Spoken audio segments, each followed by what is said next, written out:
Hi, welcome back to our podcast. I'm Sydney Myers, a dog trainer and boarder. And I'm Jennifer Judge. If you have been to one of our adoption events here, you've probably seen both of us, if not one of us before. Last episode, we kind of talked with Sydney about what it's like to bring home a new puppy, not just a rescue, but any puppy, and just some of the ways to help make that transition from our store to your home. And then we touched a little bit about noise Yeah. sensitivity going into New Year's Eve and 4th of July. Just some little tips and tricks of how you can help your dog not be so scared of those noises. So if you didn't get to see that episode, you can go back and watch that episode. It's up on our channel as well.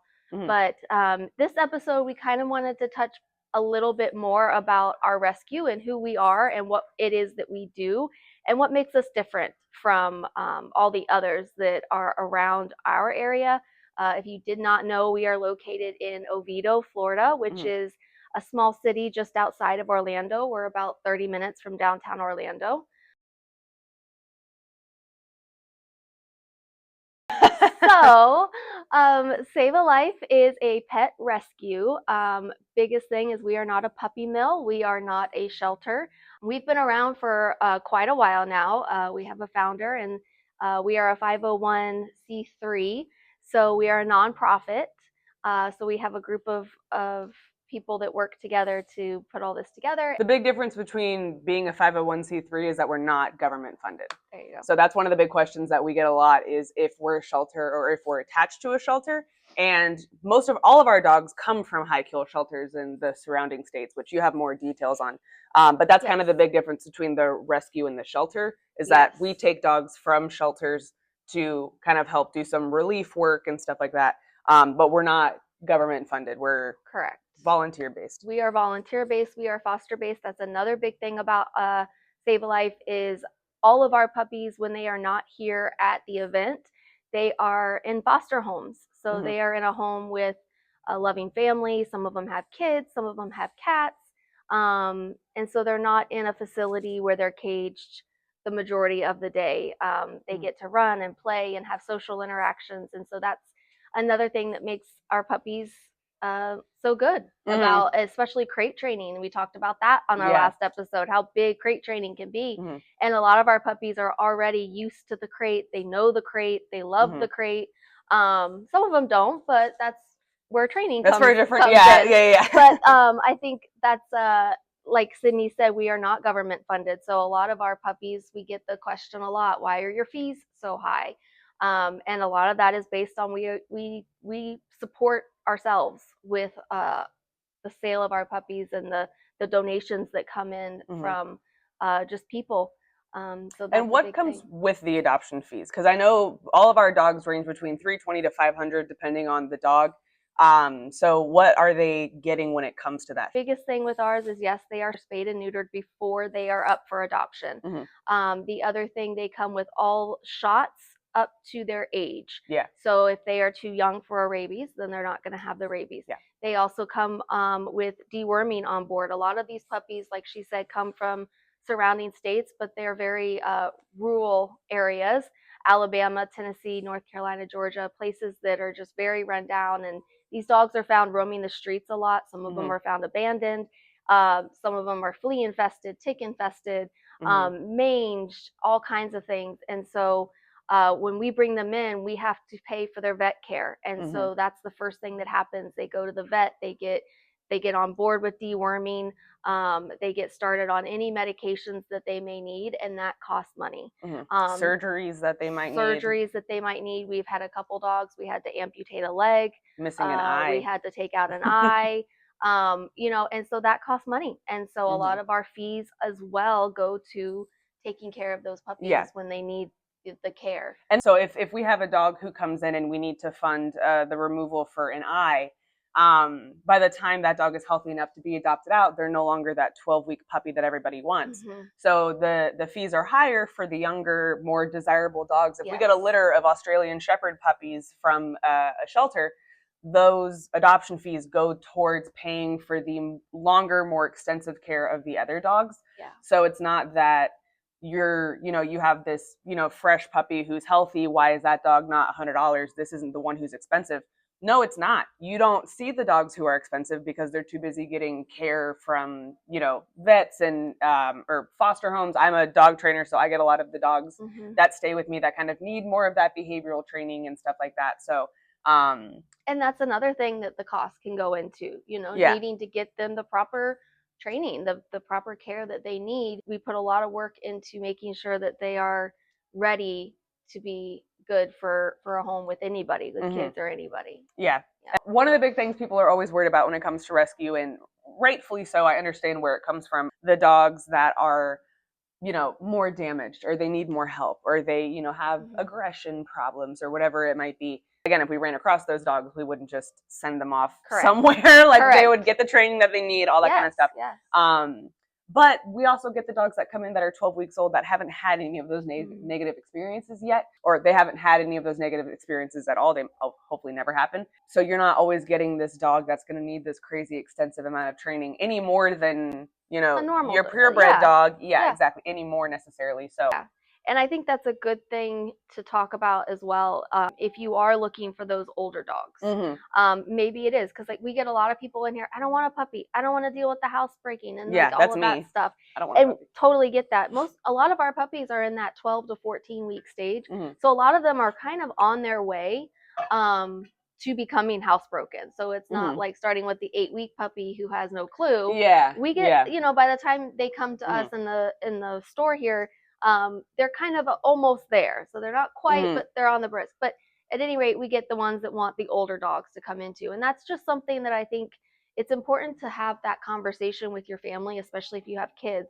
Talk about the different ways that you're going to have to treat an older dog, especially a rescue, versus a puppy. Have those conversations with your kids, like, we don't know where this dog came from. We don't know what he's been through. So we have to be patient with him. We have to be gentle with him. We have, just have that open communication with your family and just expect to put some work into a rescue dog. That's with any dog. With any dog, but especially the older ones. And they've been here a while. It's a different type of work. I'll say it's a different type of work. And the only reason I specify that is because, like, my dog, who's 10, I rescued him about a year ago, and there's things with him that I've had to deal with because of his age. Obviously, the older dog you get, they're a little bit more set in their ways, for lack of a better term, which can be a really good thing if you find a temperament that you really liked, but they can also be a really difficult thing. But obviously, the difficulties with a puppy is the same thing as raising a child who's a newborn, is dealing with everything that comes up in every single one of those stages of life. So this is where doing your research is a big thing. Before you just go out and blindly get a puppy because that's what your kids want, brief your kids on what it's going to look like. Let's say that puppy is shy and trying to create distance. And that is no matter the stage of life. If your dog is trying to walk, obviously, especially when you first get them. But I don't care how big of a fit your child throws. They need to leave that animal alone if that dog is trying to get away. Having those conversations with your kids. Exactly. Knowing what to expect, like you said, with any dog. You brought up a point of doing research, and I've had a couple of families that I've seen recently in the store here. They come in and they've got their phones out and they're researching what breed we tell them this dog is. I love that. And I love to see that because it's so true. We get a puppy that's brought back and says, well, this dog just kept nipping at my kid's heels and wouldn't leave him alone. Okay, what kind of dog did they get, Sydney? A blue heeler. Got a blue heeler, What is a blue heeler? It's a herding dog. That is its job, is to round up the cattle, and it's going to nip at the heels. So it's just so important to know what kind of breed you're getting. But my dog's barking a lot. He keeps whining. He keeps howling. You have a German Shepherd. You have a German Shepherd. You have a hound dog. Those are just they're just being themselves. And there's things that you can do for all of that. Like, because I totally understand if you have a healer, because again, I get this all the time. You have a healer who's nipping at the kids. Yeah, you can't have a dog who's like nipping intense at the heels. Like, I totally understand that. But before we say it's a bad dog, let's think about why that's the case. And also, what can we do? We can satisfy that need. Get him a herding ball, get him a flirt pole, give him something that you can do so you can satisfy that breed fulfillment.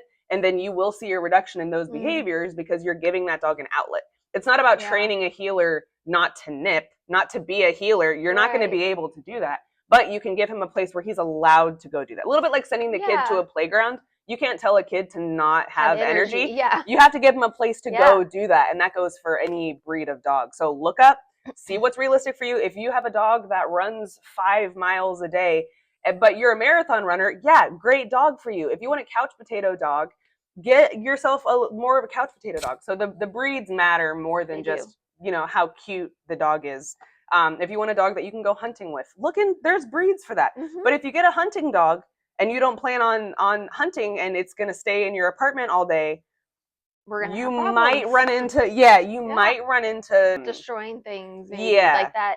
If you have a dog that has a lot of energy and needs GSP, the German short hair pointers, I don't think I've ever seen one of those in our mixes. Yeah, before, that's for marathon runners. Yeah, but they need a ton of exercise, and they need to play and run a lot. And if you cage them up all day, they're going to destroy your home. Yeah, they're going to destroy anything and everything in sight. So just being aware of what you are getting about what your breed is. And keep in mind that it's not just about taking your dog for more walks throughout the day, because again, I'm never going to tell somebody, unless it's too hot in Florida, some people are way too comfortable taking out their dog in 90-degree heat.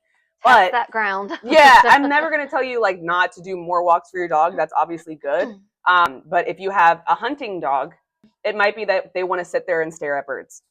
It might be that if you have a guardian breed, they don't really want to walk around the neighborhood. They want to walk around the perimeter fence line. And that's how they get their breed satisfaction. Like it's just a matter of figuring out what your dog prefers and getting a dog that works for your lifestyle as well. If you can't go on all these runs and all these walks, don't get a dog that requires that. Yeah. As much as your kids love him and think that he's precious and adorable, you have to think about the long run for those types of things. This is a big decision. This is something, it's a commitment. Yeah. And you have to be ready for vet bills as well. Yeah. Once they leave us and they're in your care, that's your responsibility. And that's another thing that we like to make sure that our adopters know is we actually have a little fact sheet about it of how much a puppy or a dog could cost you in that first year, because they do require more shots and they do require, health updates. This is where fostering is amazing, because you get all the benefits of having a dog. This is why even though again I was a trainer, I've only had a dog for a year. I like fostering, and you again kind of same thing if you're an aunt or a grandparent or something like that. You have them for a little bit and then you can give them back. Yeah. Or you can provide a home for the animals, but then you don't have to pay for food. You don't have to pay for the vet bills. You don't have to pay for anything. Right. All you have to do is give them a home. So just give them a loving home for the week, and then bring them to us and let that dog do its magic at the events. But, that is a great point that you make. A lot of people come in here and they say, I'm not ready for a dog, or I can't have a dog, but I want to help. And so those are some great ways that you can help fostering. And we're going to put the link to our website in the description below, just so you'll have that. Because if you are looking for ways, if you are one of those people that says, I can't have a dog, or I'm not in Florida and I can't get down there to you, but how can I help you guys? We're going to put our link down there so that you can, donations are huge. A lot of people don't know this, but we are saving for our own facility in Sanford. We worked out of a local PetSmart for a long time, just kind of doing a pop-up every weekend for 2 hours, having the adoption event and then packing up and leaving, which was a lot of work. And now we have a store in our local mall where all of our stuff gets to stay and we don't have to pack it up as much. But it's still costing rent every month. And so that's another bill that we're having. But we're looking towards the future and trying to get our own facility that can be our permanent home. And so that's something that we're raising funds for as well. So if you are somebody who would like to donate, we're going to put that link down there. And that's a great way just that you can help us and be involved and just love our rescue from afar in any way that you can. If you don't want to donate money, you want to donate something more specific, there's links where you can go in and say, hey, here's the puppy food that we get. If you could send us a bag of that. We'll put that down there too. We have an Amazon wish list and we have a Chewy wish list. And so every once in a while we make blasts that we need puppy food, and that puppy food is for our fosters. So it's not just a money thing that you want to give, but you want to help out in other ways too. Something a little more specific if you'd like. More specific, and you want to know where your money's going towards. If you would like to. Perfect thing. So if somebody wants to be a foster, what does that process look like? Well, we refer them to our website, which is where our email address is. And I think it is up there, SaveALifePetRescue1 @gmail.com. And so you're just going to send an email to that email address, and we have someone that is specifically in charge of handling all of the fosters, and she gets in touch with you, and you guys kind of talk it out, and she lets you know all of the specifics and the details about what it's going to take and what exactly we're looking for. And then she will be your main point of contact for the rest of the time. I can talk a little bit about the process of how they come to us. Yeah, please. So we work with organizations around that actually go into these high kill shelters in Alabama, Georgia, those places like that. This was something that I was not aware of before, up until a couple weeks ago, but some of those shelters, they have a 70-day policy where it's like 70 days if this dog is not adopted, no matter the age, it's gone. Yeah. And that's heartbreaking to me. Like 70 days is not that long. No, it's not. To give them that chance. Yeah. We work with not only the shelters up there, but we also work with rescues up there who go into those shelters and they say, give me all the dogs that are reaching that 70-day point. And they take them and they foster them. And then they contact another organization, and that organization contacts us. And then we go and we pick up these puppies. Some of them are flown down here on airplane. Some of them are driven down here. We recently got some that came down on a bus with all these other puppies. So they've got some miles on them. But that's usually, that's how we get them. So we work with different organizations, and that's the biggest, I think the greatest thing about these rescues that we're working with is that they are going in there and they're taking these dogs out of these shelters. Again, these shelters that are government funded. And they're getting. They're still over. So I was gonna say they're still over. And they're still overpopulated, and it's just it's heartbreaking. And that's another that'll lead me to the next point. A lot of people wonder why we spay and neuter when a puppy is 8 weeks. I'm sure if you have a purebred and you've gotten them from 8-week puppy and you've been told by the vet, no, wait till they're a year, wait till they go into heat. Well, then why do you spay and neuter at 8 weeks, 10 weeks old? Which is a fair question. Fair question. It's very confusing. I was the same one. I was like, why can they do it and we can't? It's to stop this process. To stop this overabundance of so many puppies just being abandoned. Help control the pet population. Is it Bob Barker that used to say that? I'm not sure. Right? Spay and neuter your pets. Exactly. Thank you guys so much for watching. Thank you. We hope that you found some of that interesting and helpful. But once again, we are going to put the link to our website, to our Amazon wish list, to our Chewy. And so any way that you want to help, we would greatly appreciate that. Like I said, we survive off of donations and money that we receive off the fees and the adoption events. So if you would like any more information on that, just please reach out to us on our website. The email address is on the website. Our Pet Finder link is also up there that will show you all the puppies that we will be having with us on Friday night. If you are local to the Orlando area and you want to come out and see us, we're here Friday nights from 5 to 7 and Saturdays noon to 2 at the Oviedo Mall. And so we would love to see you guys. And if you have any questions or comments, please post them below and we'll read through them, and maybe it'll be something that we talk about on a future episode. So I would love that. Like it, share it, and subscribe. And we will see you guys soon. Awesome. Thank you guys. Bye-bye.